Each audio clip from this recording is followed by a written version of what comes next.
Hello မင်္ဂလာပါရှင်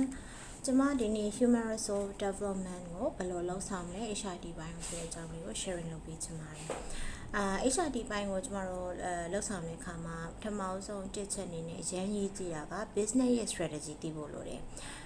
business strategy လို့ပြောရင်အရင်ဆုံး vision လို့ပဲလောလောကူမြင်ကြည့်ရအောင်เนาะ strategy တွေအများကြီးပြောနေလို့ရှိရင်နည်းနည်းလေး complicated ဖြစ်မှာဆိုလို့ဒါဆိုရင်ကျမတို့တွေမြင်နေရပေါ့เนาะ vision နဲ့organization တွေမှာပထမဆုံးရောက်လာတာငါတို့ရဲ့ vision ငါတို့ရဲ့ mission ဒါဆိုရင်အဲ့ဒီ vision နဲ့ mission ကိုဘယ်လိုအကောင့်ထဲပေါ်မလဲ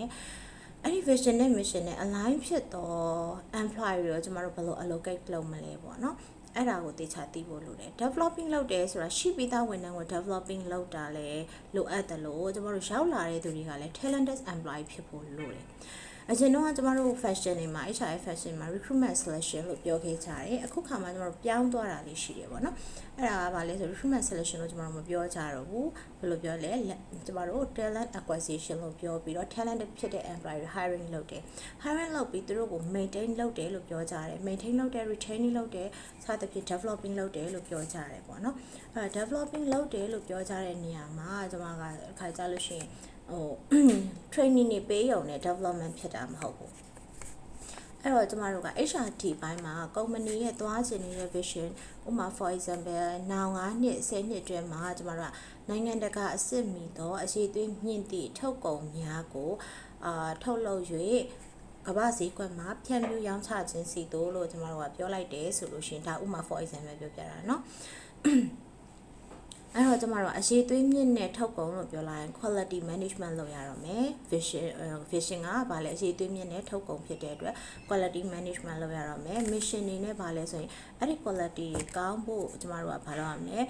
ကောင်းမွန်သော technology innovative လို့ရတယ်ကောင်းမွန်သောဝန်ထမ်းတွေတကယ်ကိုပဲ train ထားတဲ့ well train ဝန်ထမ်းတွေလိုမယ် quality service ကိုပေးရမယ်စသဖြင့်ပေါ့เนาะကျွန်တော်တို့ mission တွေထပ်ထွက်လာတယ်ဒါဆိုရင်သိကြပြီ organization တွေမှာရှိတဲ့ဌာနအသီးသီးရှိတယ်ပေါ့เนาะကျွန်တော်တို့အဲ့ဌာနတွေကသူတွေ management လုပ်နေတဲ့ HOD တွေ top management level တွေကဘယ်လိုမျိုး strategy နဲ့ align ဖြစ်အောင်သွားရမလဲဆိုတာကိုကျွန်တော်တို့ဖော်ဆောင်ရတော့မှာဖြစ်တယ်အဲ့တော့ HR ကလည်းအဲ့ဒီနေရာမှာကျွန်တော်တို့ကတေချာလေးတွေးထပ်ဖို့ plan ချတတ်ဖို့လိုတာပေါ့နော် organization တစ်ခုတည်းရောက်သွားရင် HR head တကူအနေနဲ့ကျွန်တော်တို့ထိတ်ဆုံးကလေ့လာသိရှိရမှာပါ management level တွေဘာတွေရှိသလဲsupply chain နဲ့ဒီကျွန်တော် operational process ကြီးကဘယ်လိုလဲပတ်နေသလဲပေါ့နော်အဲ့ဒါဆိုရင်အဲ့ထဲမှာကျွန်တော်တို့က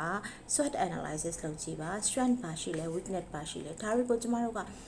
ပြန်လည်ပြီးတော့လိုအပ်တာတွေကိုကျမတို့ပြန်လည်ပြင်ဆင်ရမှာရှိတယ် developing လုပ်ရမှာရှိတယ်အားသာချက်ဖြစ်ပြီးသည့်တိုင်အောင်မှာကျမတို့ပို့ပြီးတော့ကောင်းအောင် developing လုပ်ယူရတာတွေရှိပါလိမ့်မယ်เนาะအဲ့ခါကျတော့ကျမတို့က SWOT analysis လုပ်မယ် operational process ရဒါဆိုရင်တစ်ချက် management level ဘယ်နှခုရှိသလဲ management level တွေဘယ်လိုသတ်မှတ်ထားသလဲနှစ်ချက်ကကျမတို့ဘာလဲဆိုလို့ရှိရင် job level တွေပေါ့ positioning နေတော့ပေါ့เนาะဘယ်လိုမျိုးသတ်မှတ်ထားသလဲပြီးတော့ job level ရဲ့နောက်မှာကျမတို့ဘာတွေရှိမလဲဆိုလို့ရှိရင်နောက်ထပ်ဒါတော့အများကြီးပေါ့เนาะကျမတို့ HR process မှာတော့ pay scale manpower plan တွေ organize structure တွေထွက်လာတယ်ဒါဆိုရင်ကျမတို့ HRD လုပ်ဖို့ organization တစ်ခုရဲ့ JDJS ကလည်းတစ်စိတ်တစ်ပိုင်းနဲ့အရေးကြီးပါတယ်တစ်စိတ်တစ်ပိုင်းမို့တော်တော်အရေးကြီးရလို့ပြောလို့ရတယ်ဘာဖြစ်လို့လဲဆိုတော့ကျမတို့ PMS နဲ့သွားချိန်ရမှာတို့ရဲ့ GD နဲ့ align ဖြစ်အောင်ကျမတို့ချိန်ပြီးတော့အလုပ်ကိုလှုပ်ဆောင်မှာဖြစ်တယ်ပေါ့နော်ကျမအများသောအားဖြင့်တွေ့နေတာက appraisal review behavior ကိုပဲတိုင်းတာလေးရှိတယ်သူက manner ကောင်းသလား ethic ကောင်းသလား behavior ကောင်းသလားဆိုတာတွေကိုပဲတွေ့ရတတ်တယ်အများသောအားဖြင့်အားလုံးလို့ဆိုလိုပါဘူးနော်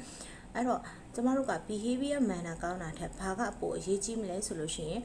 behavior manner လည်းကောင်းရမယ်ဒါ okay ဟုတ်ပါတယ်သို့တော်ညာလည်းဘာလည်းအဆင်ပြေရမလဲဆိုလို့ရှိရင်သူတို့ရဲ့ performance ကိုအတိုင်းမို့ဆိုရင်ဘာနဲ့တော့တိုင်းမလဲဆိုရင်ခုနပြောတဲ့ JD နဲ့ JD တွေပြင်ထားတာပေါ့ GST ကတော့ကျမတို့ specification ကိုက်ညီမှုမရှိဘူးဆိုရင်ထပ်ပြီး developing လုပ်ယူရမယ်ပိုင်းလေးတွေရှိပါတယ်ဒါကတော့ဒီ PMS မှာတစ်စိတ်တစ်ပိုင်းလေးပြောလိုက်တာပါဒါဆိုရင် performance appraisal တွေကျမတို့တိုင်းနေတိုင်းပြီးသွားရင်ဘယ်လို result outcome ရမှာလဲလို့မေးစရာရှိတယ်ပေါ့နော်ကျမတို့အနောက်က action plan မရှိဘဲနဲ့ performance appraisal တွေတိုင်းလို့မရဘူးရှင် action plan နေနဲ့ကျမတို့ဘယ်လို reward system တွေချီးမြှင့်မှာလဲဒါဆိုရင်ဘယ်လို learning and development အတွက် training ထပ်ပေးမလဲ ပြီးတော့နောက်ထပ်သူတို့ကို group and career group တက်ကျွန်တော်တို့ဘယ်လို coaching တွေလုပ်မလဲ succession plan တွေဘယ်လိုထုတ်မလဲနောက်ဆုံး IDP individual development plan ပေါ့နော်ဒါတယောက်ချင်းတဲ့ development plan ကို HRD manager တူအနေနဲ့ပါလဲဆိုရင်အမြဲတမ်း consulting လုပ်ပြီးတော့ဆွေးနွေးနေဖို့လိုတယ်ပြီးသွားလို့ရှိရင် HRD လုပ်တဲ့သူကအမြဲတစေဝန်ထမ်းတွေကိုစောင့်ကြည့်နေတာအပြစ်ရှာနေတာမျိုးတော့မဟုတ်ဘူးเนาะစောင့်ကြည့်ပြီးတော့သူတို့ developing လုပ်ယူပေးနေတာမိမိရဲ့သားသမီးလေးတွေကို developing လုပ်ယူတဲ့ပုံစံမျိုးနဲ့ developing လုပ်ယူရမှာဖြစ်ပါတယ်။ Okay အဲ့ဒါဆိုရင်ကျမတို့ HRD ဘိုင်းမှာ talent management ကရောအရေးကြီးတာပေါ့နော်အရေးချင်းရှိတဲ့ဝန်ထမ်းတွေခံရမှာပေါ့ပြီးတော့ရင်နောက်တစ်ခုကကျမတို့ performance management system PMS ကလည်းအရေးကြီးတယ်ပြီးရင် training and development လို့တချို့ကပြောတယ်တချို့က learning and development လို့ပြောတယ်ကျမတို့ learning and development ကိုပို့ပြီးတော့သဘောကျပါတယ်เนาะမိမိဘာသာမိမိ learning လုပ်ရတာဖြစ်တာเนาะအဲ့တော့ကိုယ့်ဘာကို learning ဟိုပြောချင်တာကလူတစ်ယောက်ကမိမိရဲ့တကယ်သင်ယူလေ့လာခြင်းစိတ်နဲ့ဆိုရင်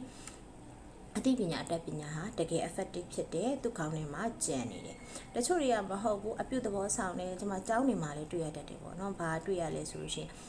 certificate လိုချင်အောင်လာပြီးတက်လိုက်တယ်ဘာမှမသိတော့ဘူးပြန်သွားတယ်ကျွန်တော်အဲ့ဒီ certificate ကြီးကအချီးနှီးဖြစ်သွားတယ်အလကားဖြစ်သွားပါတယ်เนาะအဲ့တော့ဘာလဲဆိုလို့ရှိရင်ဒီခုန learning and development လုပ်တာကိုကျွန်မပို့ပြီးတော့ appreciate လုပ်ပါတယ်เนาะ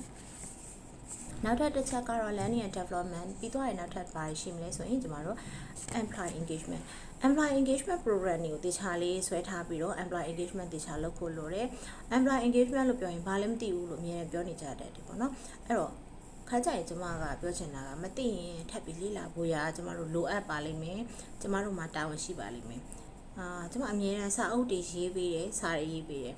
ကျမကျောင်းသားတွေကဘာလို့လဲကျမကို like ပေးလိုက်တယ်ဟုတ်ပြီနော်ဘာဖြစ်လို့လဲဆရာမကိုအားနာတော့ like ပေးလိုက်တာအဲ့လိုလေးဖြစ်နေပါတော့ကျမနောက်ဗီဒီယိုမှာကျမထပ်ပြီးတော့ sharing လုပ်မဲ့ topic လေးရှိတယ်အဲ့ဒါကတော့ business တစ်ခုတည်ဆောက်တဲ့အခါမှာကျွန်တော် share dividend တွေဘယ်လိုခွဲဝေပြီးတော့အချိုးချကြမလဲ company တွေဖွဲ့စည်းတဲ့အခါမှာအများပိုင်း company နဲ့ပုဂ္ဂလိက company ဒီလို private company public company ဘယ်လိုတွေရှိတယ်လဲဆိုတဲ့အကြောင်းလေး sharing လုပ်ပေးမှာဖြစ်တယ်ဟိုတကယ်လို့ကျမရဲ့စကားလုံးတွေမှာအမှားတွေပါခဲ့ရင်လည်းကြိုတင်ပြီးတောင်းပန်ပါစေအားလုံးကျေးဇူးတင်ပါတယ်